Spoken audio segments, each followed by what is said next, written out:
Alhamdulillah Rabbil Alamin alladzi waffaqa wa nasta'inu bihi sulul tariqil mustaqim. Ahmaduhu subhanahu wa syukuruhu wa la sabihi li'amri wa asyhadu an la ilaha illallah wahdahu la syarika lah wa asyhadu anna Muhammadan abduhu wa rasuluhu la nabiyya ba'dah. Ilahi anta maksudi wa ridha bi ahli mahabbataka wa ma'rifataka. Mudah-mudahan kita semuanya senantiasa mendapatkan barokah dari guru-guru kita, terkhusus Syekh Ahmad Shalihul Arifin yang telah menulis kitab ini. Mudah-mudahan kita diberi kemampuan oleh Allah untuk mampu mengamalkannya. Al-Fatihah. Iyyaka na'budu wa iyyaka nasta'in ihdinas siratal mustaqim siratal ladzina an'amta 'alaihim ghairil maghdubi 'alaihim waladdallin.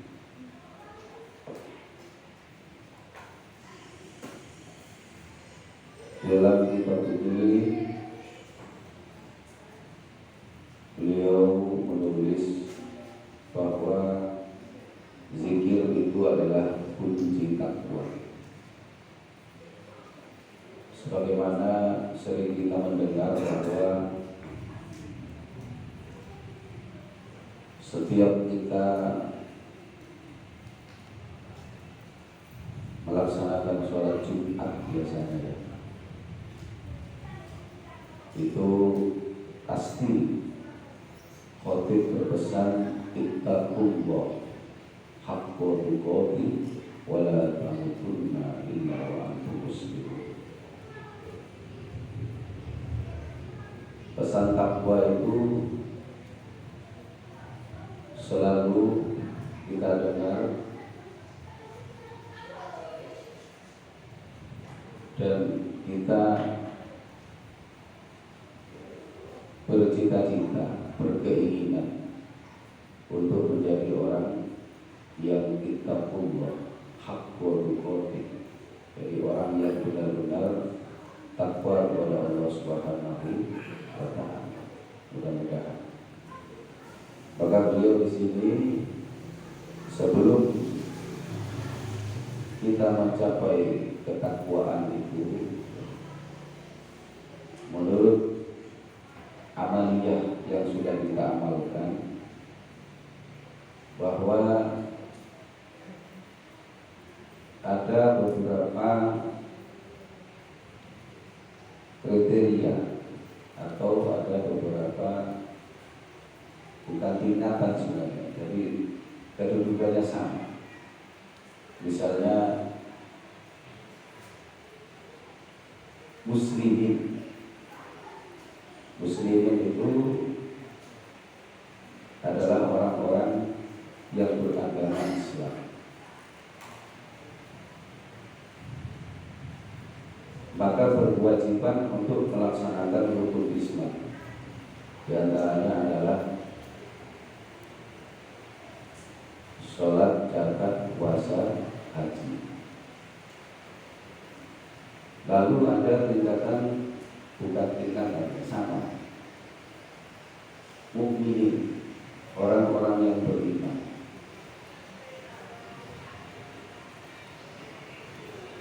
Orang-orang yang beriman ini sudah masuk wilayah qalbu, masuk wilayah ruhaniyah. Karena iman itu tidak terlihat, tapi juga bisa dilihat. Tidak terlihatnya karena ada di dalam, terlihatnya karena wujud iman itu bisa diwujudkan dengan perkataan dan bisa dilihat dengan perbuatan. Misalnya tanda orang yang beriman di antaranya dia pasti sholat. Kalau pas Ramadan pasti puasa. Bisa dilihat dari secara fisiknya, bisa dilihat.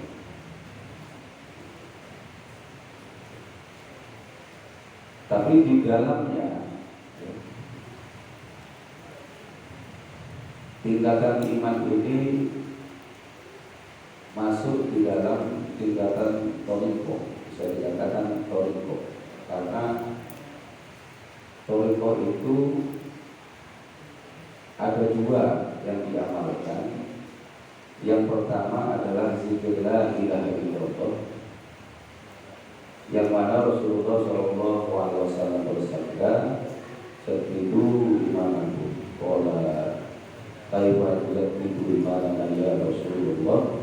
Qala bitasbihi la ilaha illallah.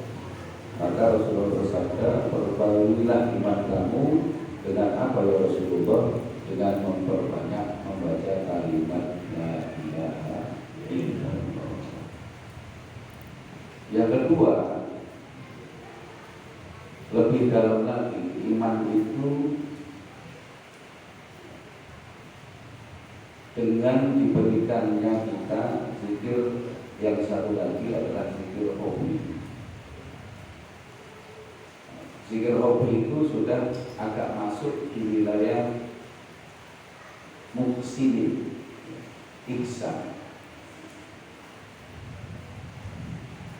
Maka dalam hadis qudsi Allah berfirman, "Sesungguhnya langit tidak cukup aku tempati, bumi pun tidak cukup aku tempati. Yang cukup aku tempati adalah hati orang-orang yang mungkin, orang yang beriman." Jadi ketika seseorang itu hatinya selalu senantiasa berzikir kepada Allah, selalu setiap detak jantungnya dia berzikir kepada Allah, itu masuk wilayah toriko. Maka Allah Subhanahu wa ta'ala berfirman di wilayah ini,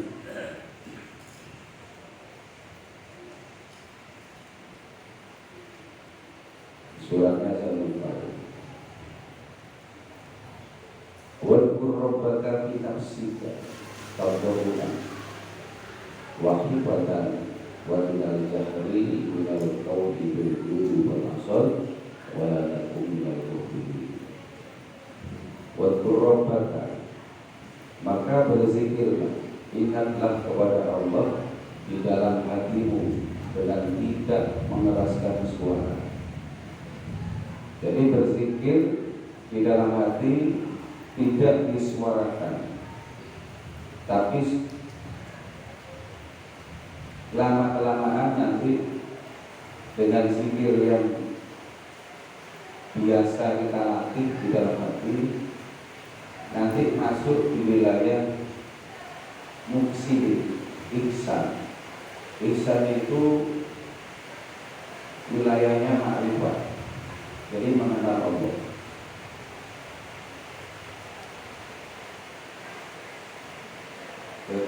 Puncaknya iman, puncaknya iman, puncaknya iman itu dihujurul qalbi Allah, merasakan hadirnya Allah, merasakan keberadaan Allah. Maka itu sudah sedikit masuk ke wilayah ihsan. Kita sering mendengar tausiah guru kita Muhtaram Haji Muhammad Ali Hanafi Akbar bahwa orang yang ditalqin itu, bahasa beliau sama-sama kita dengar, orang yang ditalqin itu hurufnya dibawa oleh guru mursyid naik ke langit yang tertinggi,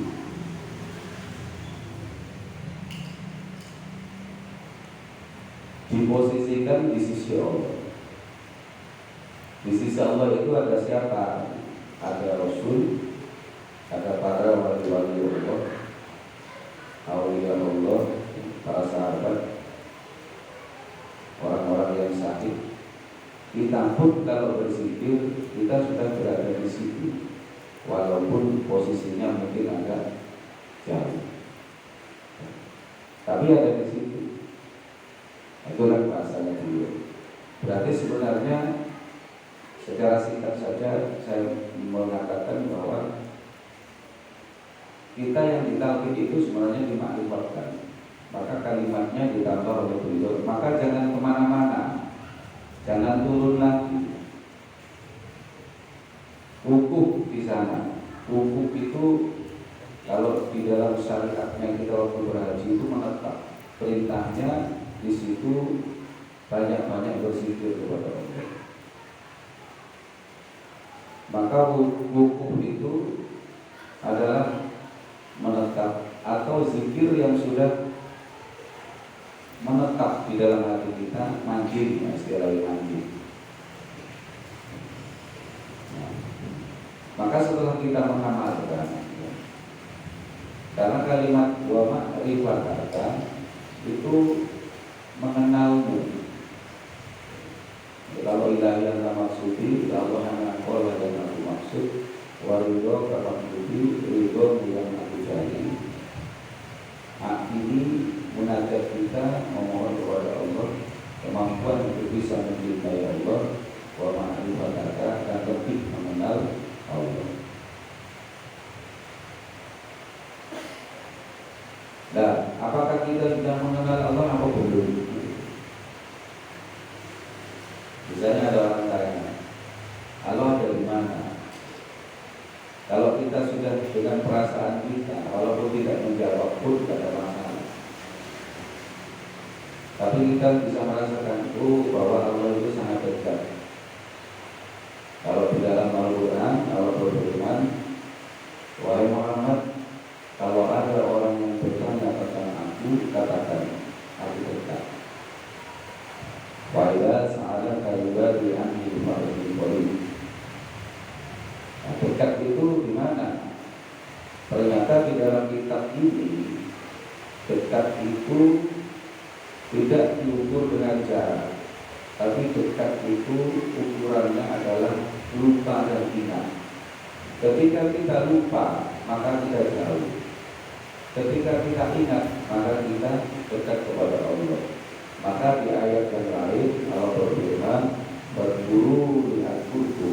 Kalau kamu ingat kepadaku, berzikir kepadaku, maka aku akan berzikir kepadamu. Aku akan mengingatmu.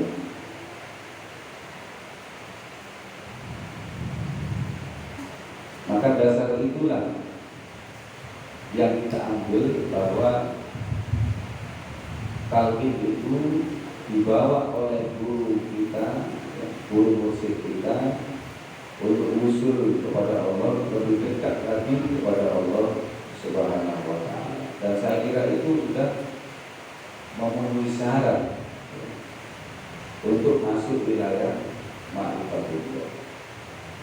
Sama dengan iman, panjenengan mungkin ya datang ke sini ini berbeda bermacam-macam iman, ya. Imannya bisa berbeda, prosentase keimanannya, tapi beriman yang beda prosentase.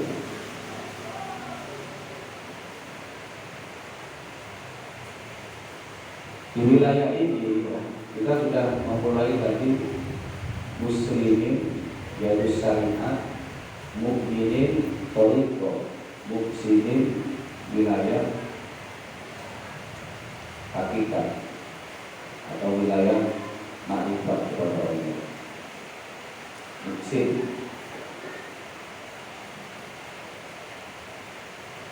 muhsinin wilayah ihsan, ma'rifat kepada Allah.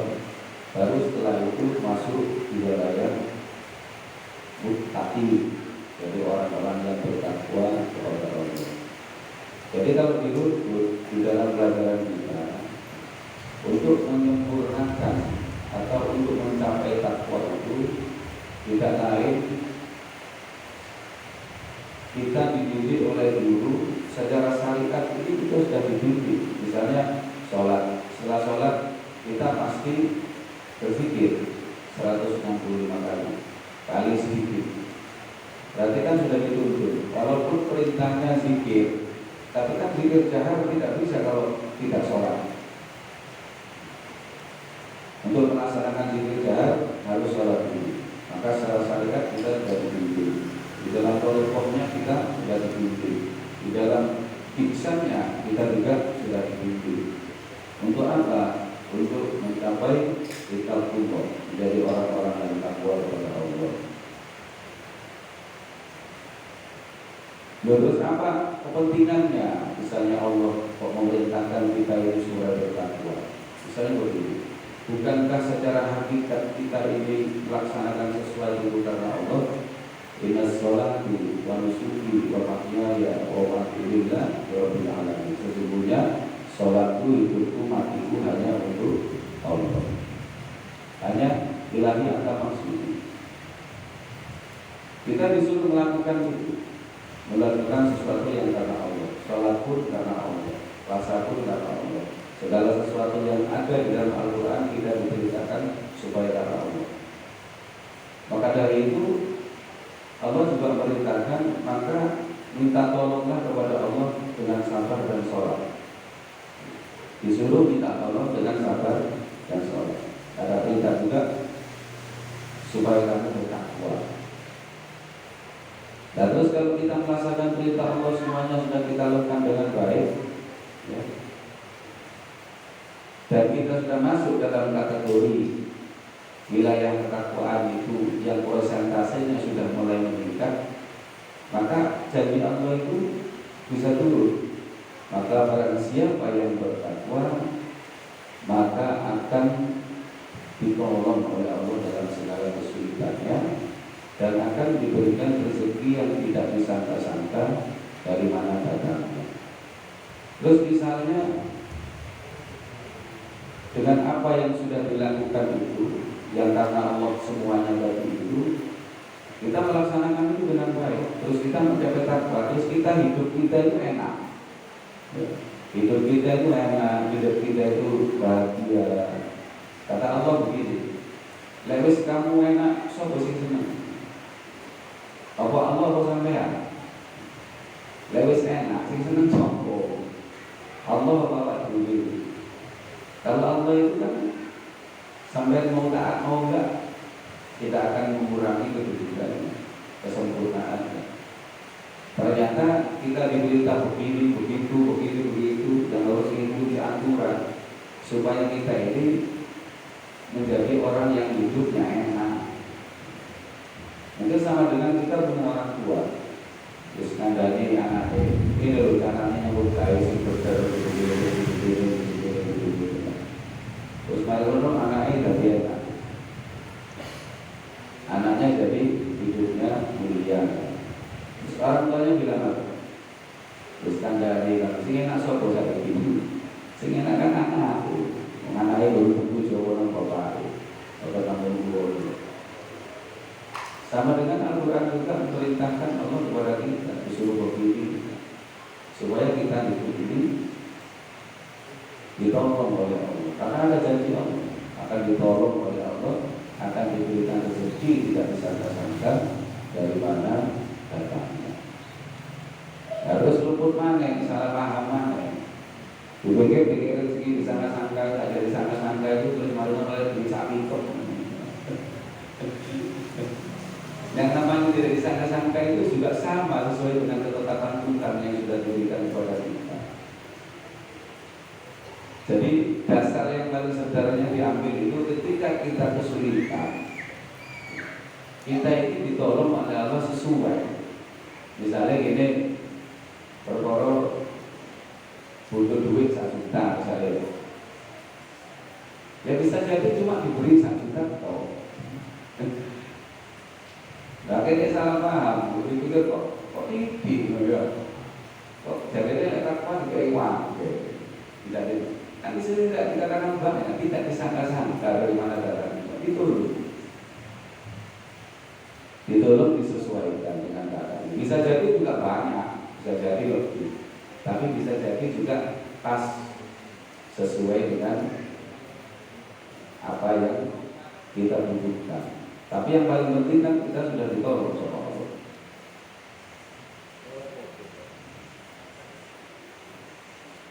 Dan kita bersyukur guru kita ini sudah memberikan resep. Maka yang terakhir beliau tausiah pada manaqib kemarin, beliau mengatakan, menyampaikan rumusi kawin, rumusi kawin. Aku yang jalur Allah Taala, sampean yang jalur Allah. Itu kita diberikan pelajaran supaya kita cerdas. Kan kita ini terbiasa kalau masalah titik langsung mengkon gurunya ngomong darah pun PR itu disini, darah pun rumus itu disini. Nah, ternyata ketika orang itu mengerjakan rumusnya itu, kita ini yang punya kitab sendiri-sendiri, namanya sampai baru produktif. Ada sejarah perjalanan untuk pribadi kita. Dari perjalanan itu bisa kita tulis untuk siapa? Untuk diri kita sendiri. Sejauh mana kita mengamalkan apa yang diberikan oleh guru itu, dan kita di samping itu juga bisa merasakannya, dan itu menjadi pengalaman untuk kehidupan kita. Maka di sini firman Allah di dalam surat Al-A'raf yang artinya sesungguhnya orang-orang yang bertakwa bila mereka ditimpa was-was dari setan, mereka langsung mengingat Allah, mereka langsung berzikir kepada Allah, maka seketika itulah ia menjadi sadar dan dengan basiro, dengan mata hatinya dia merasakan dan sadar. Maka langsung dia kembali kepada Allah. Jadi kita ini kan sering dalam kehidupan ini was-was. Ya. Belum terjadi harus dipikir. Belum terjadi sudah kita pikirkan. Ya boleh bisa terjadi ini, ya boleh bisa terjadi ini. Akhirnya timbul was-was dalam hati kita. Atau kita melakukan suatu kesalahan sehingga menimbulkan bermasalah dalam hati kita, dan itu bisa menimbulkan was-was. Maka Allah mengatakan mereka ketika ditimpa was-was itu terus ingat kepada Allah, berzikir kepada Allah, maka seketika itulah dia menjadi sadar. Jadi karena was-was itu sendiri adalah bisikan-bisikan setan yang masuk ke dalam diri kita. Loh kok bisa masuk Pak? Ya memang zikir kita masih belajar Pak. Belajar zikir, bukan sempurna zikirnya, masih belajar. Dalam sela-sela belajar itu setan itu bisa masuk. Dan kita ini orang biasa, kelas-kelasnya orang biasa. Cuma bersyukurnya kita sudah bertoliko. Terus bagaimana perjalanan kita? Sama, panjenengan kali kulo hampir sama. Apakah saya tidak melakukan kesalahan? Melakukan kesalahan. Sampai kalau melakukan kesalahan, saya tidak melakukan kesalahan. Apakah ketika saya melakukan kesalahan terus saya berhenti ngaji? Ya enggak. Karena apa? Karena setan dasarnya jelas. Maka setan mengatakan begini, ya Allah, setelah engkau mengusirku dari surga, maka izinkan aku untuk mengganggu anak cucu Adam dari depan, dari belakang, dari kanan, dari kiri, sampai engkau melihat sedikit sekali orang yang bersujud. Terus dia tidak berhenti, Pak. Dan di sini Al-Quran dijelaskan, dia bisa melihat kamu tidak bisa melihat setan. Kalau ini musuh ditinju gampang, Pak. Masuk ke diri sakiro, dia musuh hektok. Mau dikepur karo apa sih iso ya ora kalate. Iki barang kaget to. Maka kita sangat mudah tergelincir. Walaupun kita sudah berzikir, kenapa? Karena kita masih belajar zikir, bukan ahli zikir. Akan salah kalau misalnya kita terus salah terus tidak ngaji. Sama dengan begini. Kan misalnya petinju ya. Petinju itu sparring partnernya mesti kotor. Ya. Terus mari musuhnya ini kalau dipukul Pak, nggak pernah jatuh. jatuh bangun lagi. Ya, dipukul jatuh bangun lagi, dipukul jatuh bangun lagi. Sisi musuhnya pegel nggak? Kita ini bisa jatuh digoda oleh setan, tapi mari jatuh, ya Allah, sepuluh orang mulai ya Allah, ampuni saya ya Allah, saya salah ya Allah, Rabbana Rabbana, ya. Dan terus apa ngomong iya aku maha pengampun. Allah itu kan maha pengampun, Pak. Saya kira orang yang belajar zikir begini, Pak, sudah berupaya untuk tidak berbuat salah. Terus pasti orang belajar zikir itu pasti berupaya untuk tidak berbuat salah. Karena saking kuatnya setan tadi sehingga kita disleting, akhirnya tipu, salah, jatuh lagi, kalah lagi, bangkit lagi. Terus jihadnya di mana? Maka di dalam Tarekat itu ada yang dikatakan mujahadah, perang. Memerangi apa? Ya memerangi diri kita, memerangi setan juga. Kita jatuh dalam perang itu, kita bangun lagi. Kita jatuh dalam perang itu, kita bangun lagi. Mungkin sampai akhir hayat kita menjadi orang yang bukan wali, bukan siapa-siapa, cuma pengamal, jadi murid. Sudah jatuh berkali-kali, tapi sampai mati sampai tetap nyekeli zikir. Oh, kok harapannya? Harapannya cuma supaya Allah sakno. Delok aku lho sakno. Wis dibotangi. Ya, wis dibotangi. Kok sampeyan ae misalnya delok anak sampeyan iki wis berusaha ini. Sampeyan lho pasti sakno. Omane Allah pasti sakno. Karena enggak dilihat, Pak. Wis iki wis urip rodok soro, duwe kaspero ono. Ya, tapi sik dikir walaupun dinilekno tetep berdoa majelis, walaupun sudah berbuat salah tetap datang ke majelis sampai akhir hayat. Karena Allah itu pasti Ghafurur Rahim dan Ar-Rahman Ar-Rahim. Kasih sayangnya itu sangat tinggi dan pengampunannya itu juga sangat tinggi. Hanya cuma kepingin disakno tok. Didelok iki sampai saiki sampai mati pasti Allah sakno. Jadi maka saya juga yang berharap kepada diri saya sendiri, kepada para ikhwan, jangan putus asa sehingga meninggalkan zikir. Terus ayo bareng-bareng, masih dibuat kangen zikir mana, kecuali Allah mentakdirkan kita menjadi orang pilihan, itu hidup. Tidak dengan jadikan orang pilihan, jadikan pemimpin itu pasti beda dengan kita. Dan kesalahannya itu pasti tidak terlalu banyak. Kita ini sudah berusaha semampu kita. Maka diberikan resep yang ringan oleh guru itu, zikirnya 165. Kenapa? Ya supaya tak suwi-suwi. 165 ya sampai cepat. Saya itu Pak. Tangan menit. Tangan menit. La ilaha illallah, la ilaha illallah, la ilaha illallah. 6 menit. La ilaha illallah. 10 menit. Sampai tinggal pilih yang mana.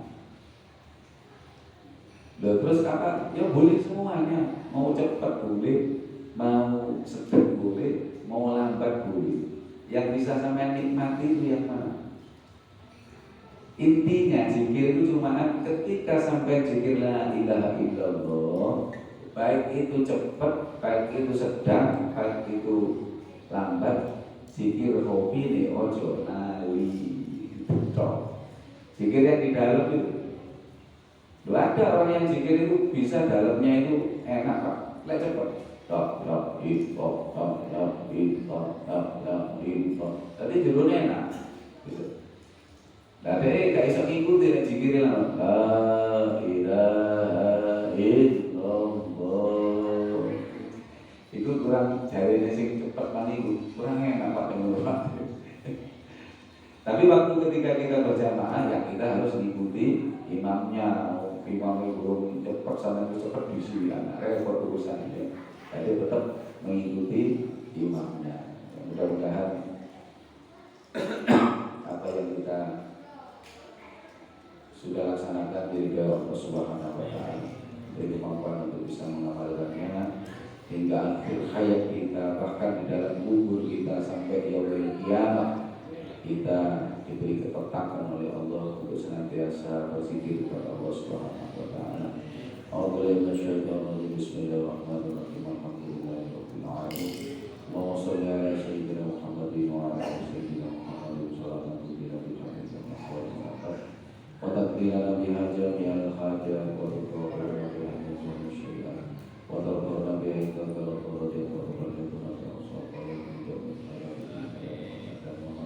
Innal ladzina yubayyi'unaka innama yubayyi'una Allaha yadullahu fawqa aydihim wa man hadana fa'innahu yanqusu nafsihi wa ma hadana wa shakara ma'zim wa tasimu bi hablillahi wa qala bi dunya salam wa fil akhirati